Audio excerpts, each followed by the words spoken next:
Morning, all. All right, so, well, my first video of the day, anyways. All right, so some news of the day before the hockey gets started again on Sunday. It is March the 17th. It is St. Patrick's Day. I had to wear green. That's not why Dallas is on the board. Okay, it's part of the reason why Dallas is on the board. So, Elliot Friedman believes that, and I know people are going to be like, we've heard this before, because you have, but it does feel like the process right now going on with the Arizona Coyotes, the land auction, is that Hail Mary. It is that attempt, and Friedman saying sources have told him not to underestimate what the owners are going to be able to do in Arizona and what they're willing to do in order to keep the team there. If the land auction, though, if they don't win it, then conventional theory is that that would be I can't even say it. But the idea that maybe the team needs to be moved to another location, that would come up if they don't win the auction. So I do feel like the NHL's patience has worn thin. I know fan patience wore thin ages ago, and for some of the media, it wore thin ages ago as well. But it does feel like we're reaching a point where something has to happen.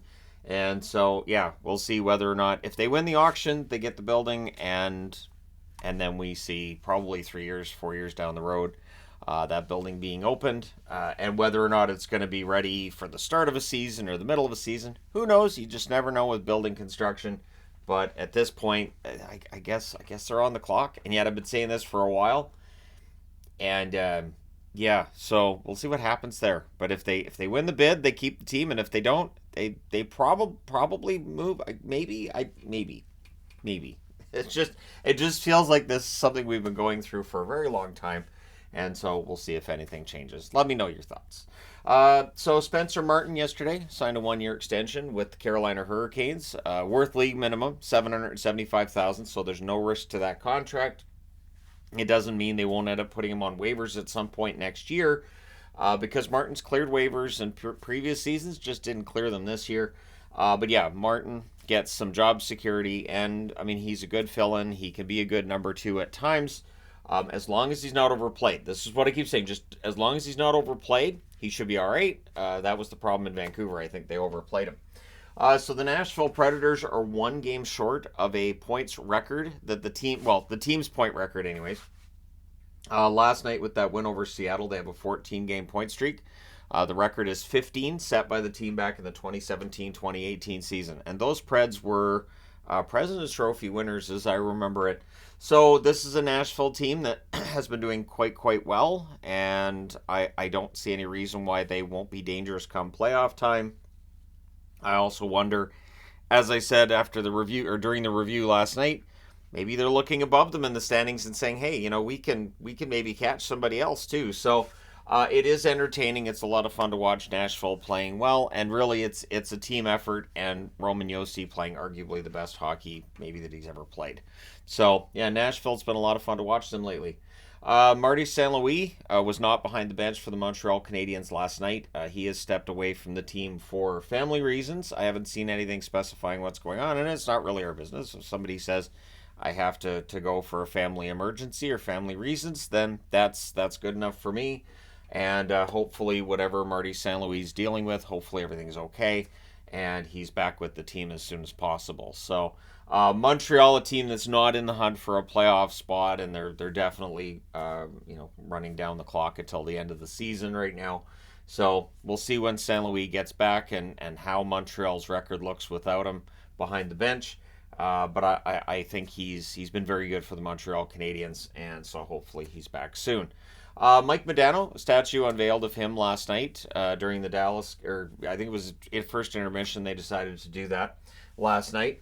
Dallas, of course, a team that's been up and down. Maybe the Modano statue can help to be part of a turning point for them. I don't know. I'm looking for anything. That's why I'm wearing this Dallas jersey of all the Dallas jerseys, because that's what they depicted him wearing on the statue. So the 1999 Stanley Cup run, I loved that run, and I'd love to see Dallas do it again. If they can get their consistency in order, if they can get the consistency in the game, I think they have the capability of being a Stanley Cup champion. We'll see what happens. come playoff time. But yeah, the Modano statue, I thought it looked nice. Some statues can kind of look similar to the player, and you're like, I guess I can see it. This one though was pretty good. So good job on that. The Vancouver Canucks, yeah, the alarm bells are ringing a little bit in Vancouver, and understandably so. They've only won 1 out of 3 to start the 9-game homestand, so that's not a fantastic start. Losing against the Caps last night, a team playing their 4th road game in 6 days. The team can't use being tired as an argument. That was an argument that was used a couple weeks ago. They can't really use that now.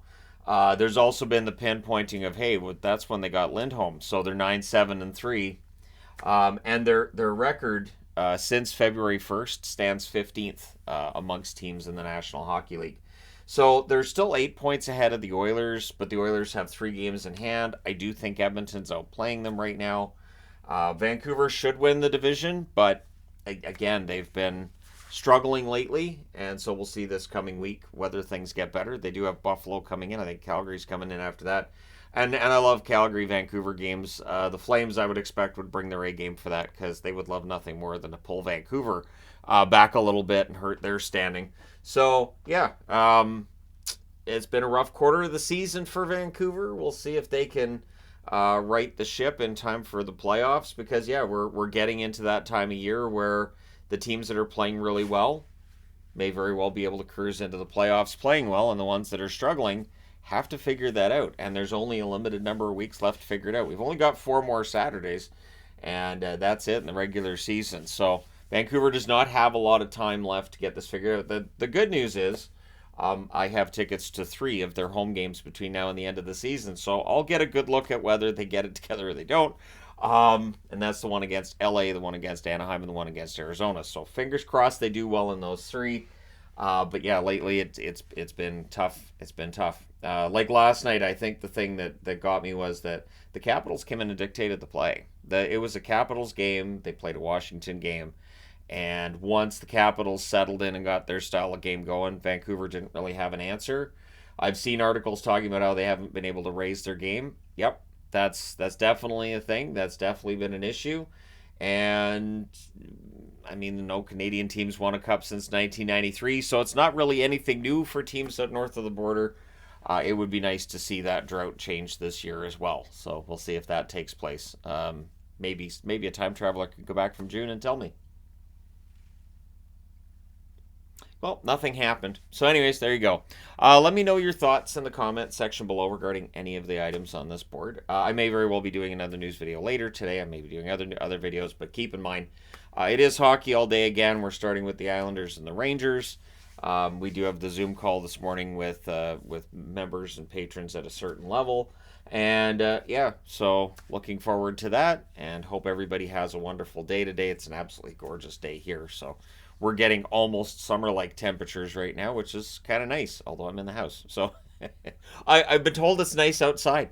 But yeah, thank you guys so much for all your support as always. Don't forget to hit like and subscribe if you haven't done so thus far. And yeah, let me know your thoughts regarding any of these items in the comment section below. I'll talk to you again soon.